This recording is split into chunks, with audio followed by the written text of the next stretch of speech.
தங்கலான் மிகவும் எதிர்பார்ப்புக்கு உட்பட்ட படம். இந்த படத்தை இயக்கியவர் பா. ரஞ்சித், நடித்திருப்பவர் ஷியான் விக்ரம், பார்வதி மோகன், பசுபதி, இசை ஜி.வி. பிரகாஷ். ஞானவேல் ராஜா தயாரித்திருக்கும் இந்த திரைப்படம் மிகவும் எதிர்பார்ப்புக்கு உட்பட்ட படம். ஆனால் படத்தை பார்த்த பொழுது முதல் பாதி வரை பேசுவது என்றாலும் ஒரு கிராமத்தில், அதாவது 1850ஆம் ஆண்டு நடைபெறும் கதை போயாக இந்த கதை கொண்டு வந்திருக்கிறார்கள். பிரிட்டிஷ்கார ஆட்சி காலத்தில் தங்கத்தை தேடி வரும் ஒரு பிரிட்டிஷ் துறை,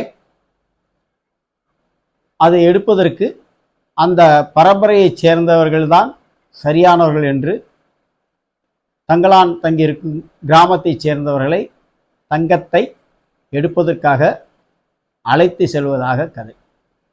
சரி, தங்கச் சுரங்கங்கள் பற்றி, தங்க மலைகளை பற்றியும் படங்கள் வந்தது உண்டு. 1969 மெக்னாஸ் கோல்ட் ஒரு ஆங்கில படம். ஆங்கில படம் தமிழகத்திலே பரபரப்பாக ஓடியது அந்த காலத்திலே. சரி, இந்த படம் எப்படி என்றால், எப்படி ஒரு அடிமை, தங்கத்தை தோண்டி எடுக்கும் அடிமைகள்.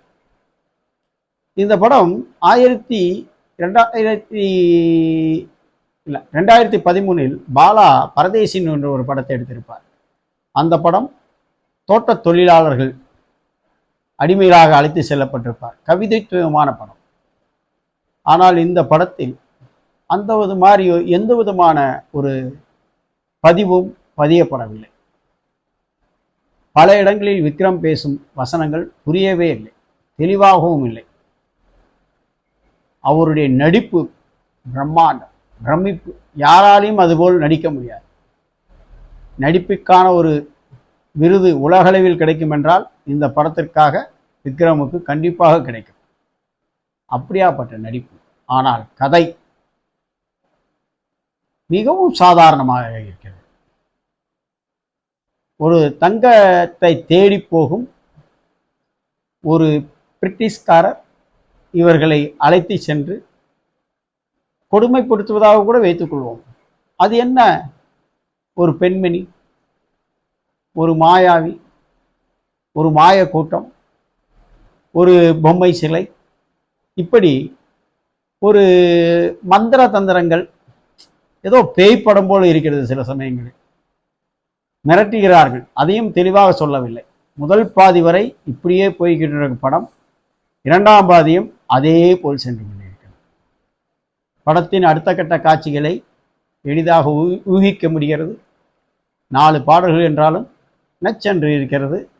ஆனால் படத்தில் அந்த காட்சி அமைப்புக்கேற்ற போல் பாடல்கள் அமையவில்லை. ஜி.வி. பிரகாஷ் இசையமைத்திருக்கிறார். முடிந்த அளவுக்கு முயற்சிக்கிறார். சண்டை காட்சிகள் நன்றாக தான் இருக்கிறது. சில கிராபிக் காட்சிகளும் செய்திருக்கிறார்கள்.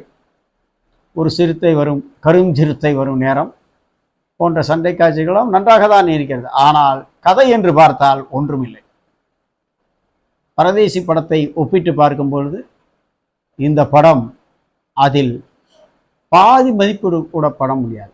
பாலா கவிதைத்துவமாக, அவ்வளவு தத்துருவமாக படத்தை எடுத்திருப்பார். ஆனால் தங்கலான் பித்தளையான் ஆகிவிட்டது. விக்ரம் நடிப்பை வீண் செய்து விட்டார். கபாலி கொடுத்த ரஞ்சித்தா இந்த படத்தை கொடுத்தார் என்ற கேள்விக்குறிதான். அதனால் தங்கலான் விக்ரம் நடிப்புக்காக சென்று பார்க்கலாம் ஒழிய வேறு எந்த விதமான ப்ளஸ் பாயிண்ட்டுகளும் இந்த படத்தில் கூற முடியாது. முதல் பாதி வரை மெதுவாக நகரும் படம் இரண்டாம் பாதியில் சற்று விறுவிறுப்பை ஏற்படுத்தும் என்று நினைத்து கொண்டிருக்கும் வேளை பழைய கதைக்கே சென்று விடுகிறது. வில்லன் பாத்திரம் அந்த அளவுக்கு வலுவாகவும் இல்லை. ஒரு கதையின் வில்லன் பாத்திரம் மிகவும் முக்கியமானது. ஆனால் அது ஏதோ ஒரு தங்கத்துக்காக அலையும் ஒரு கொள்ளை கோட்டம் போல் ஆகிவிட்டது. மிகுந்த எதிர்பார்ப்புக்கு இடையில் வந்த தங்களான் நம் எதிர்பார்ப்பை பூர்த்தி செய்யவில்லையே என்று கூறலாம். என்னமோ தெரியவில்லை, இந்த ஆகஸ்ட் மாதம் வந்த படங்கள் பெரும்பாலும் யாருடைய எதிர்பார்ப்பையும் அவ்வளவாக நிறைவேற்றவில்லை. தமிழ் படத்தில் கதைக்கு பஞ்சமா என்ற கேள்வி எழுந்துள்ளது. விரைவில் நல்ல திரைப்படங்களை எதிர்பார்ப்போம்.